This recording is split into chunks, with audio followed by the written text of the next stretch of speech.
My forearms is locking up. My lower back is sore. And it's pulling. I'm like, good Lordy, this is the Loch Ness Monster we've been waiting for.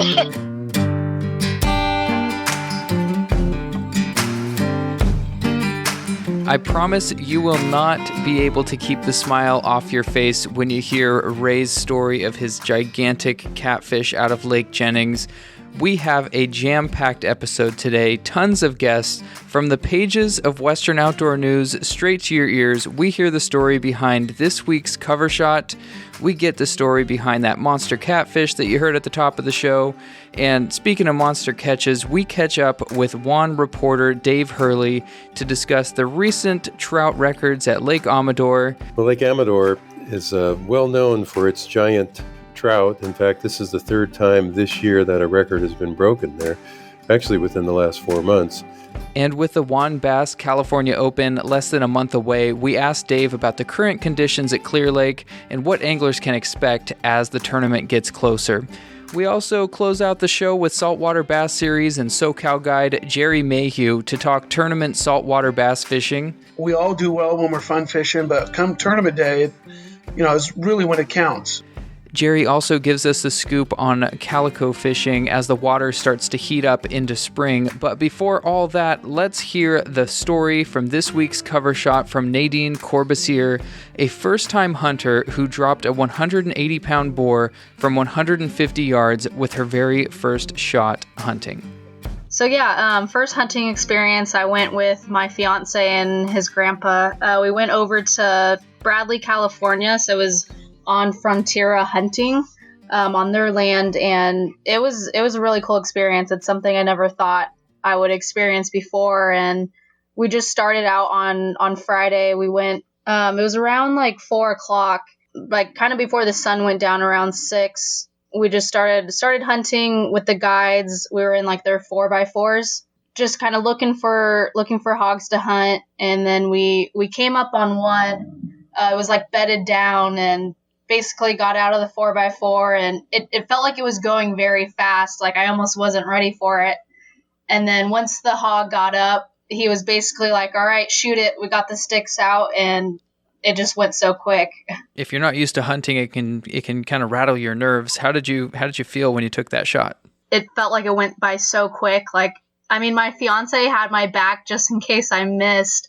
But I'm glad it only took one bullet for me. Yeah, all right. So did you harvest the pig yourself? The guides gutted it right then and there, but I was able to skin it back at the camp a little bit. That was definitely an experience in itself. This past Saturday or Sunday, this past weekend, we saved the heads, and we skinned the heads, and we're gonna do it. I believe it's called a European mount. It's a hunt you'll never forget. Yeah, that's for sure. A hunt she will never forget, and the cover of Western Outdoor News. Who could ask for more?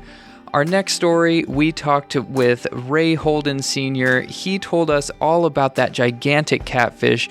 You might have seen it on the Western Outdoor News Instagram page, the Western Outdoor News Facebook page, or on WONews.com. It's been everywhere.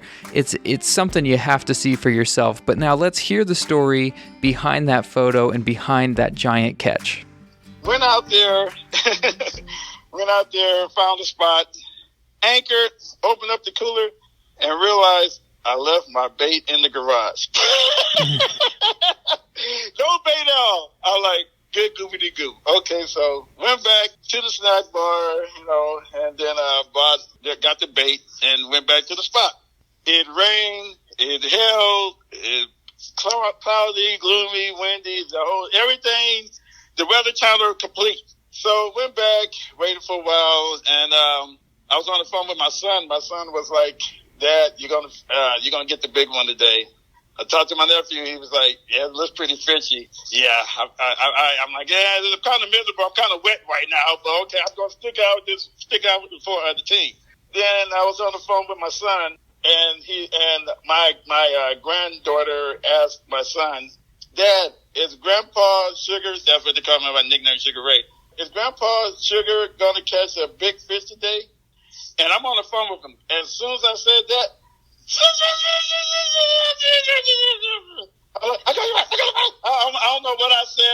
that's what my son said. He said I just went into a complete spasm. I grabbed the pole. I mean, it's taking off like a jet. Like a jet light. I mean, it's crazy. My back, my forearms is locking up. My lower back is sore. And I'm pulling, my drag is tight, all the way tight, 30-pound test tight, and it's pulling. Good Lordy, this is the Loch Ness Monster we've been waiting for. In water under. Took me about 25 minutes. I'm just 1, 2, 3, 1, 2, 3. It was an experience. Got in the net. And it's flopping, splash. Got the head and it's flopped over. Now here's the hard part. I have to get it into the boat. I'm stringing. I grabbed it. My whole might, and I swear it took about 8 minutes. I finally got in the boat, shot over to the boat dock, and showed the staff. And everybody was like, this could be a record. And everybody's going berserk, including myself. Me, I'm just wore out. I'm just ready to flop with the catfish on the boat. And we just I just wanted this lady, yes, I understand, catfish. You won. And the catfish looked at me like, no, you won. I said, I looked at the catfish and said, how about this catfish? Let's just call it a draw. And we bumped, and I bumped the fin. He bumped the fin, I bumped the fist. So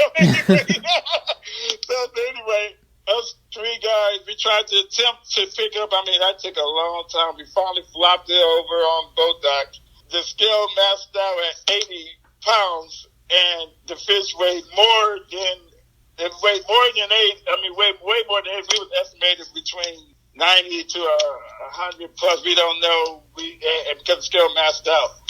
So I said, we need to hurry up and get this fish and release it because been out of the water for a little bit. So released it, and trying to get it back to the life. I'm giving it CPR and love and affection and tenderness, and it swam away. And so I kind of have I heard that I kind of have the undocumented record. But the thing is, my son, I told my son, please come up here real quick. You need to see the fish. And my granddaughter, Naomi, aka Tater Tot. She's 5 years old. She never seen a fish and that big. So she came, her eyes were just huge and huge and huge. And she was like, Dad, is that a shark? So then, right there alone with everything that I've been through the last year with my brother who I was close to. He passed a few months ago. He used to help me get my fishing equipment ready, and he was there, and he died a few months ago. And I've been going through that also with me being a cancer patient, going through that, and my mom catching the virus, but being 79, and she beat it. And other things, losing a daughter in the past, and my dad, and my brothers, and brother-in-law, there's everything. But so this was definitely more than just catching a fish to you. This meant a lot more than that. Oh God, it meant a lot more than that for all my nephews and my son. They all get me back into fishing. Dad, you need to start fishing. I was going through a deep depression and everything. My mom and everybody being there for me. All my sisters, all my family, and all my friends and my students, because I'm a coach. I'm a boxing coach, so all my students had support from all my students and friends from all around the world, and people reached out to me through social media. For everything, so all the years, I put in 40 years at this. It was 55 inches long, and I didn't get the girth, but the weight of it was unbelievable. I caught big fish before, but that was the experience of a lifetime. That there is my record right there. What an awesome story from Ray. Thanks again for sharing that with us. And if you wanted the full story, you can actually subscribe to Western Outdoor News and get stories like this delivered right to your mailbox. Right now, we have an excellent subscription special going on.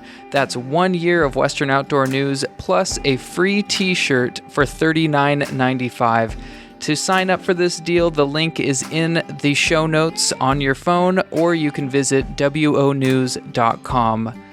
Next up on the show, I talk with Dave Hurley, our Northern California reporter, and he fills us in on these gigantic fish coming out of Lake Amador.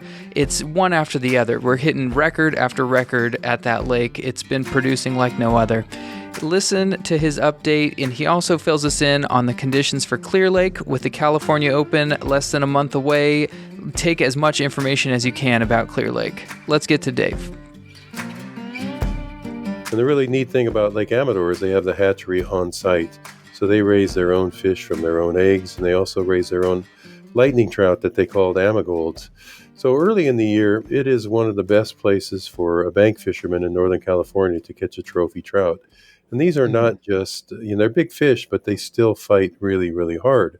The record was broken in November. It was 19.12 pounds. That was the record rainbow, not to be confused with the record cut bow that was landed in December at 20.12 pounds.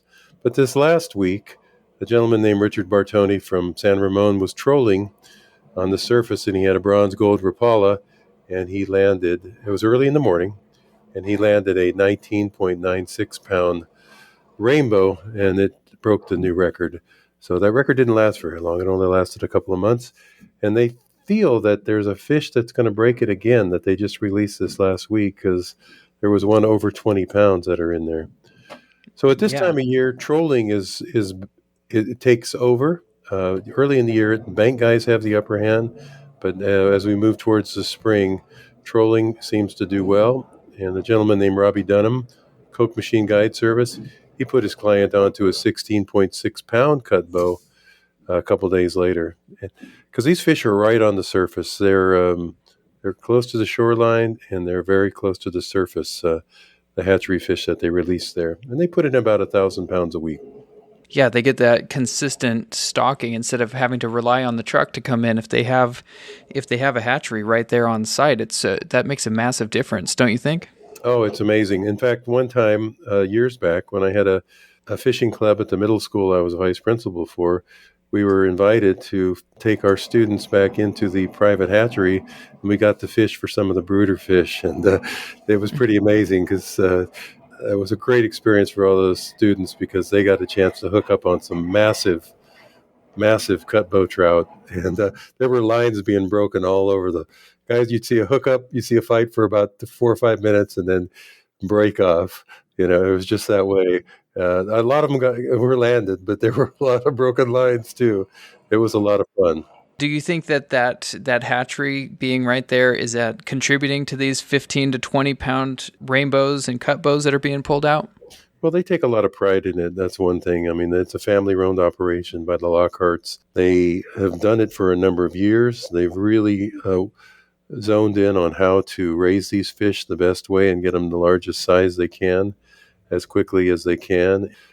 They have the nice cold water from the Jackson Creek that flows through Amador, and they're able to, they've got it wired down. They really have spent a lot of time. In fact, they went back to Sweden to get the original eggs that they use for the Donaldson trout, which we call a cut bow. It's a cutthroat rainbow hybrid, and those suckers fight hard. They come out of the water. They're not your normal planted fish, we'll put it that way.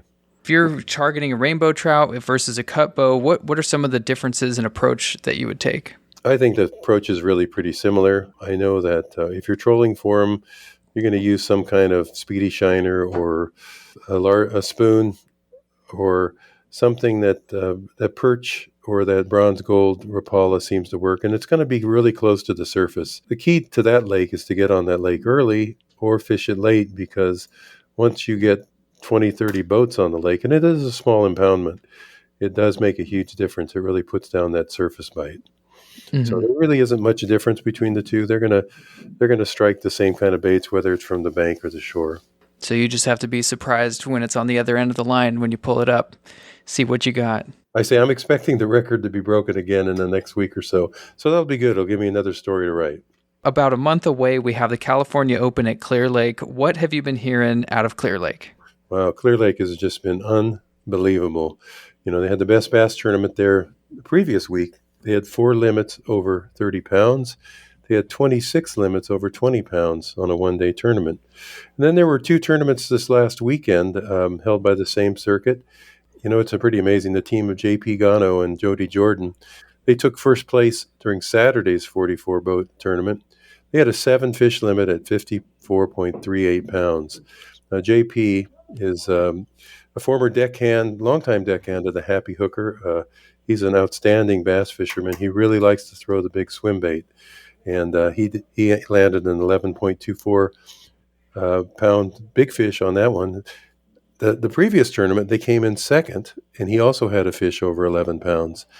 The following day, the same team of Gano and Jordan, they came in second to Dave Burris, who happens to own Clear Lake Outdoors. They had a 5-fish limit of 37.27 pounds, but Burris and his teammate Tyler Walters, they had a 37.79 pounds with an 11.49 pound big fish. Jeez. He got the big fish on a jig. He also got Burris also got another fish over 10 pounds on a swim bait. So Wow. The reaction bites turning on at Clear Lake. What the advice there is: fish what you feel comfortable with, because all techniques are working. But obviously, the guys that really know how to target the largest fish with the swim baits, and I know JP is a swim bait specialist, and like I say, you can't argue with his results. He came in second in the previous tournament, first, and then second again. So the last 3 tournaments, he's either been first or second, and he's had 2 fish over 11 pounds. So Clear Lake is just really gearing up for this big tournament we have next month, the Pro-Am that everybody seems to be looking forward to, the Western Outdoor Open, California Open on the 14th to the 16th. Mm-hmm. So that's going to be an exciting event. I mean, I'm really curious to see what kind of I think we may have a spawn taking place. We have a full moon coming up at the first weekend of April, and it'll be interesting to see what happens after there. But there'll still be fish that'll be coming up to the bed, so I am expecting some really big weights for that particular event. Yeah, if things keep up the way they've been, then Clear Lake is going to produce some pretty massive fish for this tournament next month. It's funny that you mentioned Dave at Clear Lake Outdoors. He was actually on the show a couple episodes ago talking about his crappie record, and now he's catching these massive fish every weekend, it seems like. So he's definitely off to a good start for 2021. I would say so. And you know what? He a very humble guy too, and he attributes it to the fact that he's been using this Garmin Panoptix for the last year, and he's very familiar with it now, and he can identify what the different fish are, what the size of the fish, what to go after. So he gives that a lot of credit, but I know that he spent a lot of time on the water. So yeah, he got that state record black crappie a couple weeks ago, and now he wins this 75 boat tournament. With his, but they only squeaked it out by a half a pound. I mean, JP was right there. It was quite a bit of competition. Clear Lake is really gearing up. The only thing with Clear Lake now is the lake is really low. There's only certain launch ramps that are open and will be open. So it'll be interesting to see how, if you go there normally, the launch ramps on the north side, like Lucerne and Nice, they are now out of the water. So there's only the Oaks, Lakeport, and Redbud launch ramps that are ready to go. The Juan Bass California Open takes place April 14th through 16th in Clear Lake, California. We'll have all sorts of updates and live streams. Visit juanbass.com or wonews.com for all your updates on that tournament as we get closer. Another Western outdoor news event that's taking place soon is the 2021 Striper Derby in Lake Havasu City, Arizona. That's taking place May 15th and 16th. Bring the whole family. We're adding new prizes daily. For all the details, head over to wonews.com and sign up today.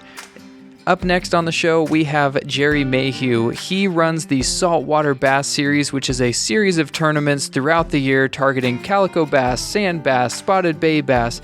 We had a tournament just this past weekend. Let's hear from Gerry how that went. Yeah, it was a different venue. It was the first venue we've done like that, allowing all 3 species. If you happen to weigh one of each, spotted bay bass, calico bass, and a sand bass in your 5-fish 14-inch limit, you would be able to earn an additional 5 year-end bonus points for championship qualifying. It's kind of a cool venue, something a little bit different. being able to target all three species and just having to fish within San Diego Bay only. And looking at the weights for all the winners, it ramped up pretty dramatically. I mean, the first place had 19.44, second place had 13.5 pounds, and everybody else seemed to be, kind of below 10 pounds. What were some of the big difference makers that those top two teams were able to pull out those big weights with? Well, the first place team, Josh Marquardt and Shannon Perkins, they struggled a little bit earlier. They happened to come into an area when the tide had turned. It was kind of a right place at the right time. I had spoken with Josh after the event, and he said, it wasn't so much a lucky call. It was a good call. They anticipated the tide switching, and they made a move, and it paid off. And they were able to stick a 2.5, get a 4, get a 3.5, and then Shannon stuck that 7.5 pounder. And those were, I believe, all on A-rigs, laced with cool baits, underspins, and regular old school heads. Dennis Burleson, Eddie Howerton, they took second with that 13.5. They have that San Diego Bay pretty dialed. If they're only weighing 13.5, that tells you the bite was kind of tough. But they did good. I think they threw A-rigs too. I think it was right place, right time, throughout the event. And it was definitely an A-rig deal. It seemed to me like the teams that did best were throwing A-rigs. All right, so the next tournament is April 10th in Long Beach, and that's actually the night tournament. So what can people look forward to for a night tournament? I know when I fished this in the past, it's an event unlike any other. I mean, you're fishing in the middle of the night, and it's definitely one of your guys' most unique tournaments. What are people looking forward to in Long Beach? We're going to run this tournament from 6 p.m. to 3 a.m., and I think it's going to be, the night events, I don't do them every season. We do them every couple, every 3 years we do them. I had a lot of people ask about it and say, hey, let's bring back the night event. You're going to expect some big bags. Every night event we've ever held had really big bags, 25 pounds, 27 pounds to win the event with a lot of 18 to 20, 22 pound bags. Somebody's going to uncork it. One team always does. But I think generally across the board, you can expect a lot of good weights, a lot of, solid limits. And I think most of those limits will come from, the reef spots, Isers, Newport Reef, the pipe down in Newport, the shoe. Some parts of the shoe are really good. I don't have a depth limit, so a lot of guys are fishing, 100, 115 feet. You're gonna see a lot of big weights. It's gonna be fun. It always is. It's a great event. And you guys actually have more than just the regular tournament dates planned for this year. You guys have July 10th. You have a hard bait only event. Tell me about that. Yeah, hard bait only event. Basically, each team comes through the boat inspection. We take a quick look at safety stuff first and foremost. We have the teams have your boxes out. This is a hard bait only tournament. No A-rigs, no plastics. So it's crankbaits, jerk baits, hard baits only. And I think last one we had Brian Davis and Whitney Ueda, they ended up winning. They had a pretty good bag. I think they had one nice kicker and some other good fish. A lot of fun. I think we also allow up to 3 persons per team, whereas the normal events we run 2-person teams. So it's kind of a fun event. It's different. When you have some limitations put on it and hard baits only, everybody's on a level playing field. It definitely makes it more interesting, at least from the angler's perspective.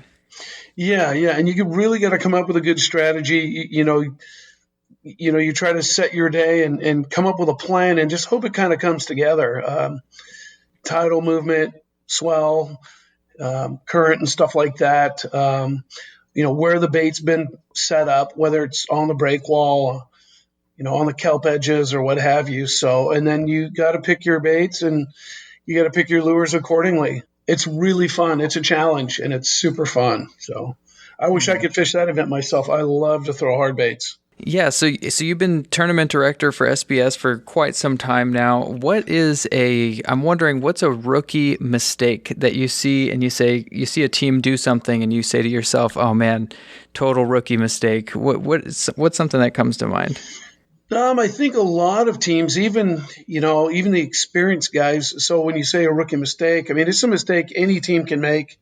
They kind of put too much on their plate. They go into the event. You know how it is. You fish tournaments. You get your freak kind of going the whole week before the event. You get some pre-fish in, then you get the off-limits period.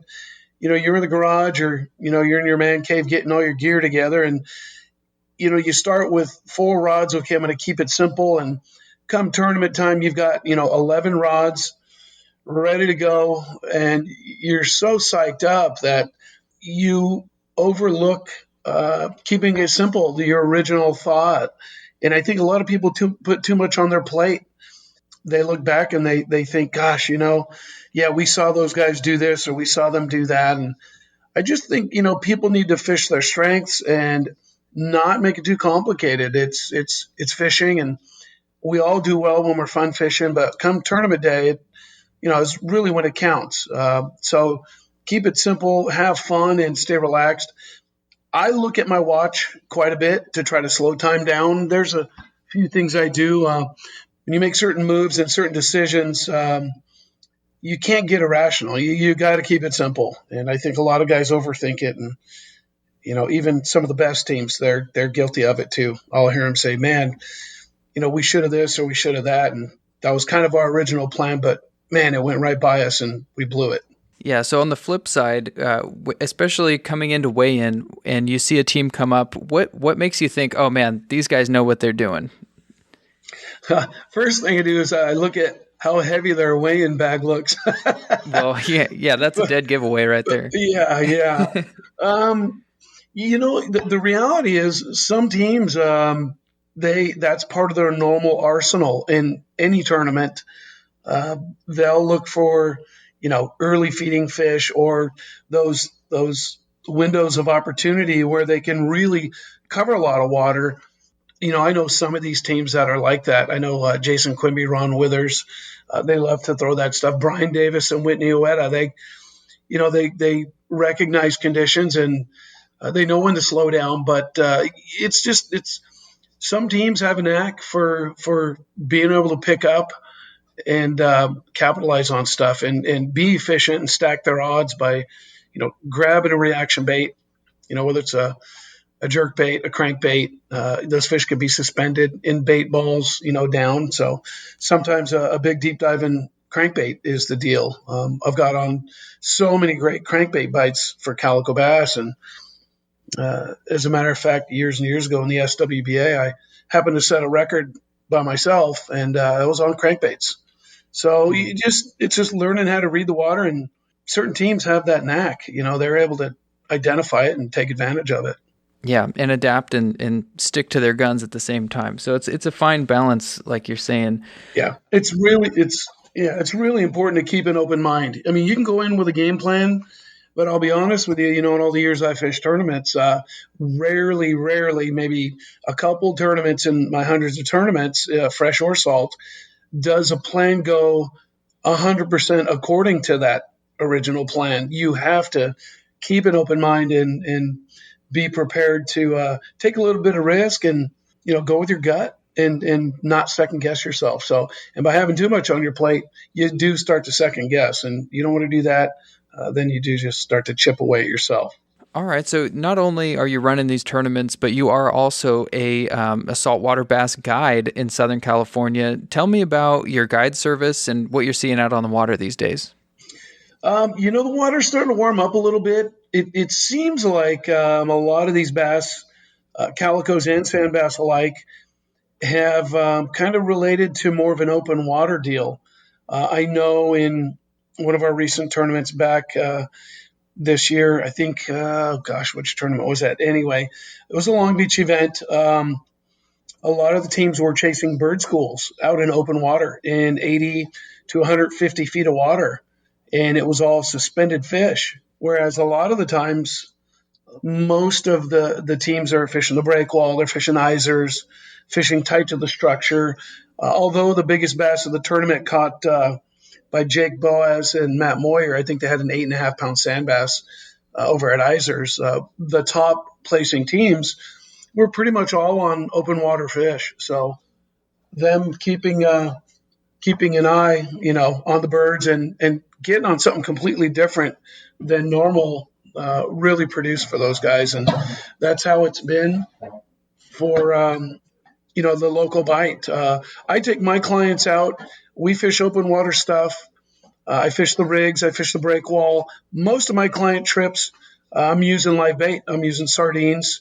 Some of my clients prefer to use artificials, and we'll fish the breakwall. We'll fish isers. We'll fish the shoe. But it's changed a little bit. There's a lot of the bass have kind of gotten more, open water oriented, it seems like. So yeah, not perched up next to big structure. They're just kind of out there in deep water. Right. Okay. And I heard that you were out lobster diving last night to close out the season. How did that go? The water was cold. Boy, that wind the other day, we had 54, 55.5 degree water. It was chilly. I thought the bugs would be crawling really good, but it was a bit of a pick. Between three of us in the water, we had 15. So we definitely came up short of limits, but we got some nice ones, 2.5, 3 pounds. But it was good. It was good. All right. Well, I think that'll wrap things up. Is there anything you'd like to mention? Anything else you'd like to mention for our audience? Keep an eye out. There are some other events coming up down the line. You can go to saltwaterbassseries.com. We're doing a Catalina-based event this year in November called the Channel Islands Challenge. That event is going to be a multi-day event. Should be a lot of fun. And then anybody looking to get out in their boat or my boat, if you go to catchmorebass.com, that is the home to All Harbors Charter. If you want to book a trip, really easy to get in touch with me. So cutting the learning curve and providing a great experience is pretty much my specialty. So there you have it, episode 9 of the Western Outdoor News Podcast. For more information on everything we discussed today, check out the show notes right on your phone or head over to wonews.com to read all the articles, see all the photos that we've talked about. And if you haven't already, take advantage of this free t-shirt with a 1-year subscription. This deal's not going to last forever. If you'd like stories like these delivered right to your door, head over to wonews.com, sign up for the 1-year subscription, and we'll mail you out a free t-shirt. Thank you guys so much for listening, and we'll catch you next week.